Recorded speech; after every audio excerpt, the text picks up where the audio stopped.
As leaders, we're often taught that we need to have all the answers. But what if the most powerful moments for real growth aren't in what we know, but in what we don't?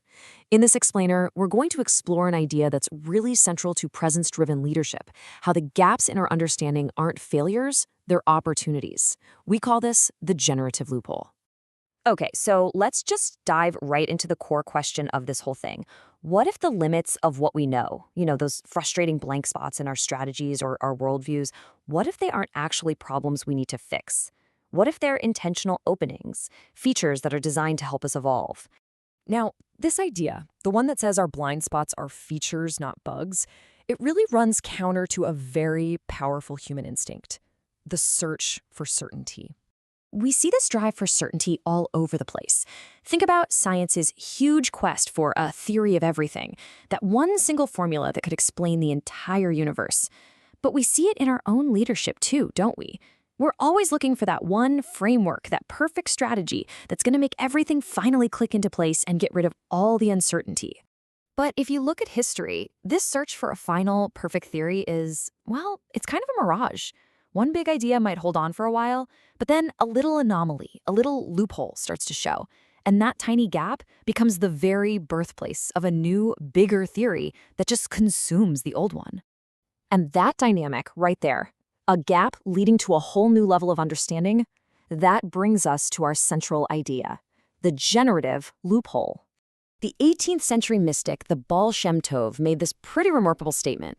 And he wasn't just boasting about how smart he was was pointing to a fundamental truth about reality, that inside any system of thought, any line of reasoning, there's always what he called a 0 point, or a loophole. Now, this is a huge shift in perspective. That loophole isn't a flaw in your strategy. It's not a sign that you got it wrong. According to the Baal Shem Tov, this point of not knowing is the actual mechanism that forces us to go beyond our current level of understanding. It's literally a portal for growth. And this idea gets even richer when you look at the Hebrew word for contradiction, stira. It's fascinating because it also means to conceal and to tear down.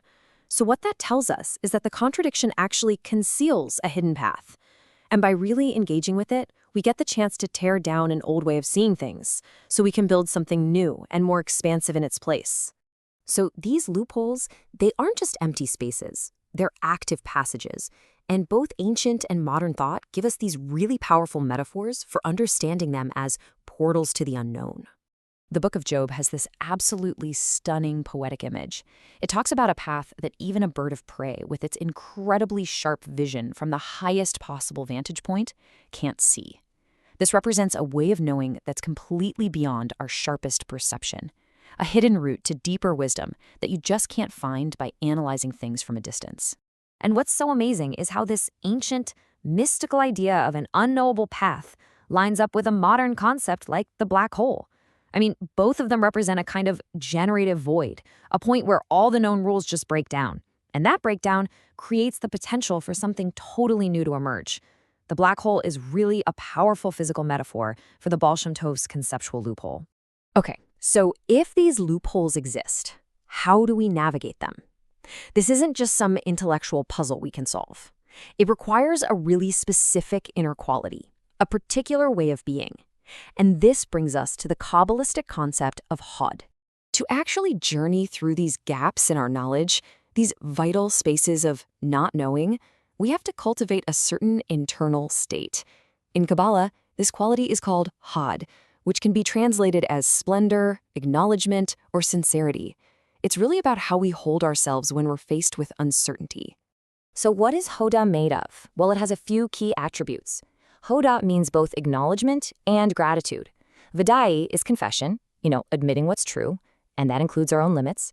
And Tumut is sincerity or wholeheartedness. So Hoda is this really powerful blend of humility, acknowledging our limits, and the perseverance to just stay with the process.